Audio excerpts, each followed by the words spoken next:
कौशल अली साहब, मैं opening statement आपसे इसलिए ले रहा हूं कि आप अभी एक बिल्किस बानो यात्रा निकल रहे थे और आप एक बिल्किस बानो यात्रा आप लोग मिलकर निकाल रहे थे और वो यात्रा निकालने नहीं दी गई। लेकिन कल एक गुजरात स्टेट ने अपना हलफनामा सुप्रीम कोर्ट में दिया है जिससे बिल्कुल साफ साफ ये बताया गया है कि केंद्रीय गृह मंत्रालय में ये जो छोड़ने का ये जो 11 रेपिस्ट बलात्कारी और जो मर्डरर हैं इनको रेमिशन का डायरेक्ट अप्रूवल केंद्रीय गृह मंत्रालय से आया था और इसका कोई अमृत उन्होंने खुद लिखा है कि वो अमृत वो जो 75 साल आजादी में उससे कोई जो उसके उसके उस तहत भी कुछ लोग कैदी छोड़े जा रहे थे, इसका उससे कोई मतलब नहीं था।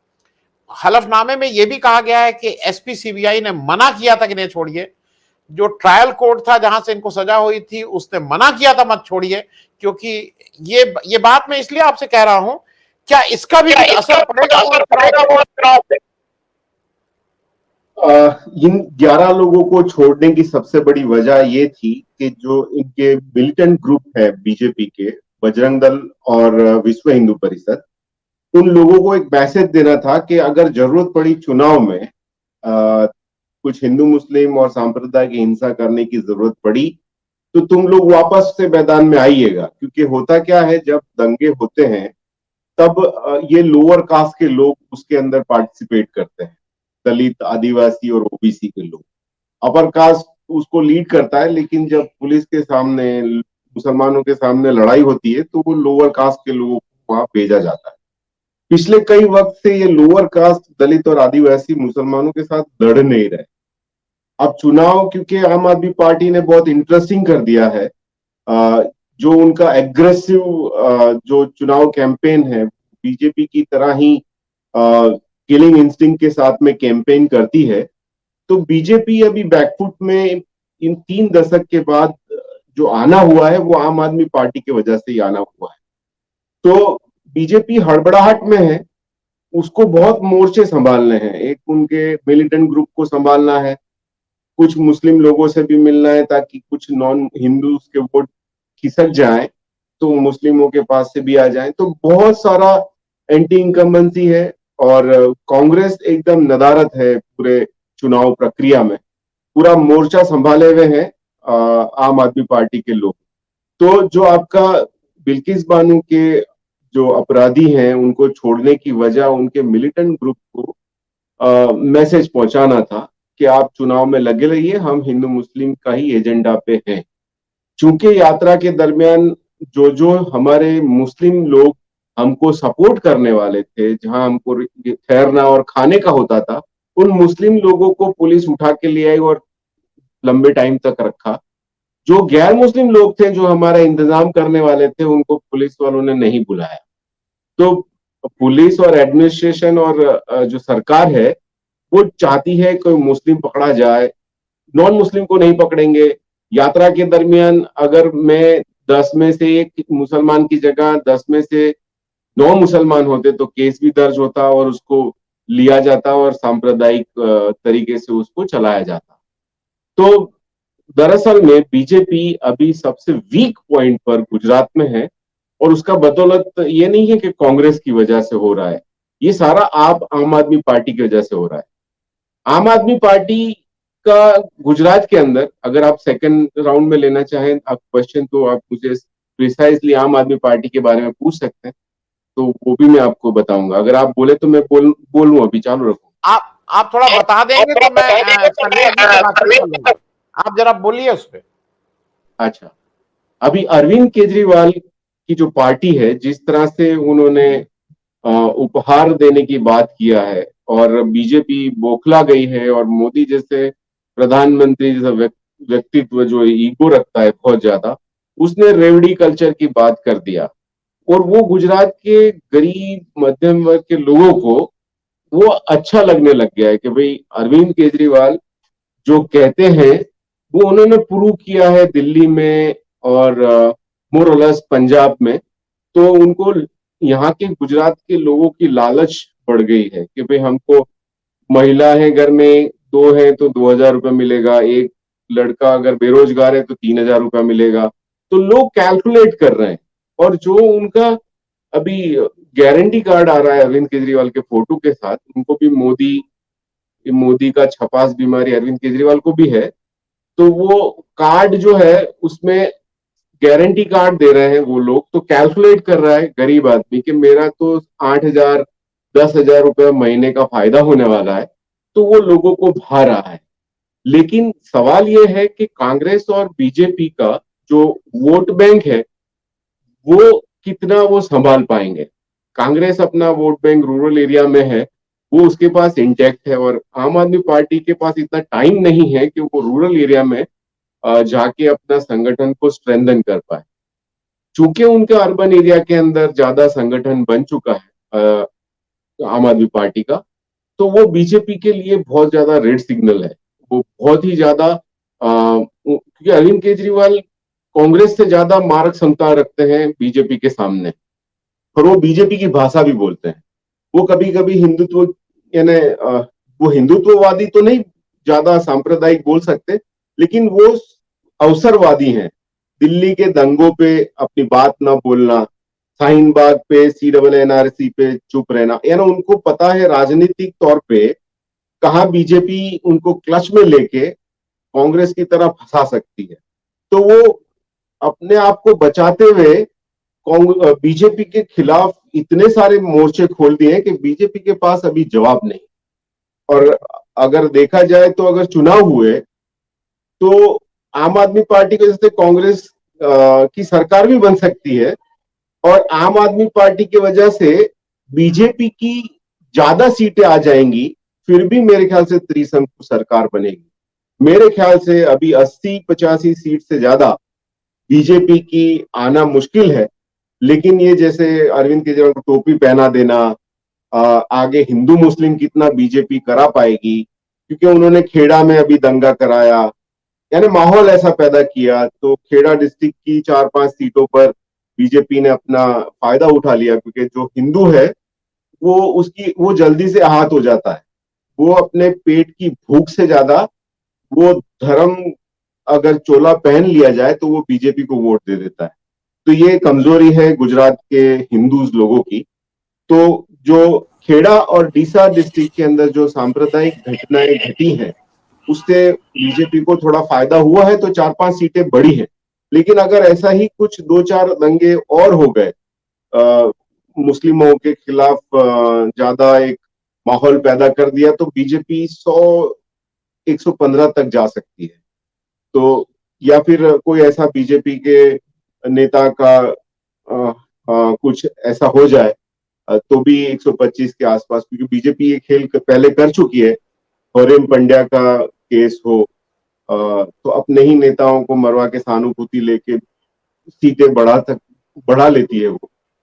तो अभी तक तो ऐसा माहौल है कि अगर कोई दंगे नहीं हुए और मामला सोशल मीडिया पर ही दंगों वाला रहा, तो बीजेपी के लिए बहुत खराब पोजीशन बन सकती है आनंद वर्धन। कौशल अली साहब, एक चीज बताइए, आज ही खबर आई कि वो जो भारतीय ट्राइबल पार्टी थी उसका कुछ कांग्रेस के साथ उन्होंने कुछ टाई अप किया है। तो ग्राउंड में, क्योंकि बीच में बात आ रही थी कि आम आदमी पार्टी के, क्योंकि आम आदमी पार्टी से निकले थे उन लोग, फिर वापस आ रही थी बात, इससे कुछ ग्राउंड पे फर्क पड़ेगा? क्योंकि मैं अपने दर्शकों को भी बता दूं, गुजरात गुजरात स्टेट एक ऐसी स्टेट है जहां पे ट्राइबल, जो नॉर्थ ईस्ट स्टेट को छोड़ दें तो चौथे नंबर के ट्राइबल, मतलब सबसे ज्यादा ट्राइबल देश में झारखंड, छत्तीसगढ़ और मध्य प्रदेश के बाद गुजरात में है। तो वो एक माने रखते हैं, उनकी एक फोर्स है ट्राइबल्स की। तो इससे क्या कुछ फर्क पड़ेगा कौशल अली साहब? इसमें छोटू भाई वसावा और महेश भाई वसावा 2 सीट हैं बाप बेटे की, और झगड़िया तालुका में उनकी ज्यादा पैठ है बीटीपी की। लेकिन बीटीपी इतना गुजरात के अंदर बहुत पूरा ट्राइबल बेल्ट में इतना इफेक्टिव नहीं है।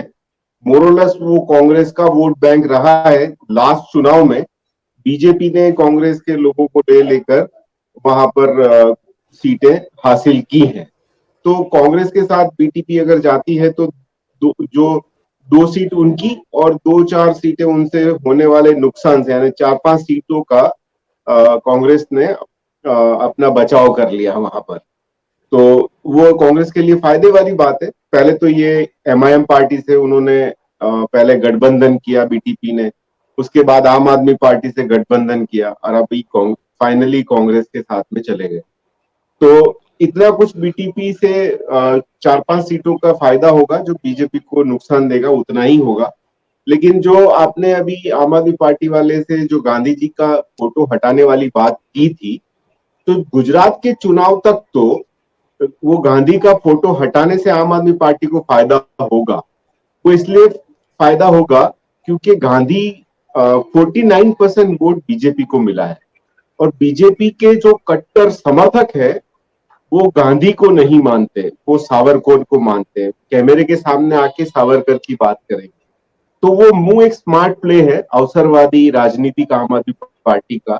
अगर वो गांधी का फोटो लगाएंगे तो जो सावरकर को मानने वाले 49% लोग हैं गुजरात में, वो आम आदमी पार्टी को वोट नहीं देंगे। उसी तरह से 270 पर केजरीवाल का ना बोलना, कश्मीर पर ना बोलना, फिर आप बिल्किस पर ना बोलना, दिल्ली दंगों पे ना बोलना, वो भी अवसरवादिता ही है, वो राजनीति है। क्योंकि राजनीति बच्चों का खेल नहीं है, हार्ड कोर लेथल गेम है। तो वो परसेप्शन में और ये स्ट्रेटेजी में आम आदमी पार्टी मेरे ख्याल से ठीक कर रही है। प्रिंसिपली वो अच्छा नहीं कर रही, लेकिन बीजेपी को हराना सबसे अव्वल एक काम होगा। वो एक भारत मुक्ति आंदोलन की तरह से देखा जाएगा। अगर आम आदमी पार्टी की वजह से, भले आम आदमी पार्टी गुजरात में सरकार ना बना पाए, लेकिन उसकी वजह से बीजेपी बाहर जाती है तो इस देश में दिवाली जैसा माहौल होगा, लोग उत्सव मनाएंगे। वजह यह है कि गुजरात के अंदर आम आदमी पार्टी न होती इस चुनाव में तो बीजेपी बिल्कुल क्लीन स्वीप करने वाली थी। जो भी एंटी इनकम्बेंसी है वो आम आदमी पार्टी की वजह से। कांग्रेस की जो हालात है, जो भी इस देश के बड़े उद्योगपति हैं वो बीजेपी को बहुत सारा फंडिंग करते हैं, लेकिन वो उद्योगपति बीजेपी कांग्रेस पार्टी के जो टॉप लीडर्स होते हैं ना, उनको फंडिंग करते हैं। कांग्रेस की दुविधा क्या है कि बीजेपी की तरह देश के उद्योगपति डायरेक्ट बीजेपी को फंडिंग नहीं करते, लेकिन गुजरात के जो कांग्रेस के जो नेता हैं वो सारे अदानी, अंबानी और टॉरेंट, टाटा, उनके साथ में मिले हुए लोग हैं। एक एक एमएलए के 250-300 करोड़ रुपए के बिजनेस चलते हैं जो कांग्रेस के नेता हैं। जमीनी काम करते नहीं है, वो एसी गाड़ी में से बाहर निकलते नहीं है। मैंने कांग्रेस के नेताओं को कभी आंदोलन करते देखा नहीं है। और प्लस पॉइंट ये है कि आम आदमी पार्टी के जो लोग हैं वो खुद बोनट पोस्टर लेके दीवारों पे चिपकाने के लिए जाते हैं। इसीलिए आम आदमी पार्टी ज्यादा से ज्यादा लोगों के दिमाग में आ रही है। इनफैक्ट आप उसका विधायक जो कैंडिडेट है वो सड़क पे जाता है और वो आम आदमी पार्टी का पोस्टर लगाता है। ये आप सोच नहीं सकते कि कांग्रेस का कोई धन पशु एमएलए ये काम कर भी सकता है। और दूसरा कि कांग्रेस ने पैसों की राजनीति की है, जातिवादी राजनीति की है। डेमोक्रेटिक शिक्षा, स्वास्थ्य, जो आम आदमी पार्टी जो मुद्दे उठा रही है उस पर कांग्रेस ने कभी काम नहीं किया। लेकिन आपको जानकर अच्छा भी लगा होगा कि आम आदमी पार्टी का इम्पैक्ट इतना अच्छा रहा कि कांग्रेस ने अपने मैनिफेस्टो में आम आदमी पार्टी का डिट्टो के डिट्टो लेके कॉपी करके लोगों तक भेजा। तो आम आदमी पार्टी को इस बात के लिए बधाई देनी पड़ेगी कि उन्होंने जो नॉन इश्यूज को हटाकर रियल में लोगों के हित की बात, राजनीति के चुनाव एक त्योहार होता है लोगों को अपनी मांगे मनवाने का, तो आम आदमी पार्टी ने दूसरी पार्टी को भी ये सब करने पर मजबूर किया। नहीं, और मैं कह दूं कि जो सर्वेश भी कह रहे हैं, अगर ये हो जाए तो इंशाअल्लाह आपके मुंह में घी शक्कर। भाई अगर ये देश के विमर्श में ये इन चीजों पे इलेक्शन होने लगे तो इससे अच्छी कोई बात नहीं हो सकती। कौशल अली साहब, आप जल्दी। मिश्रा जी को मैं यही सुनाना चाह रहा था लेकिन वो गायब हो गए।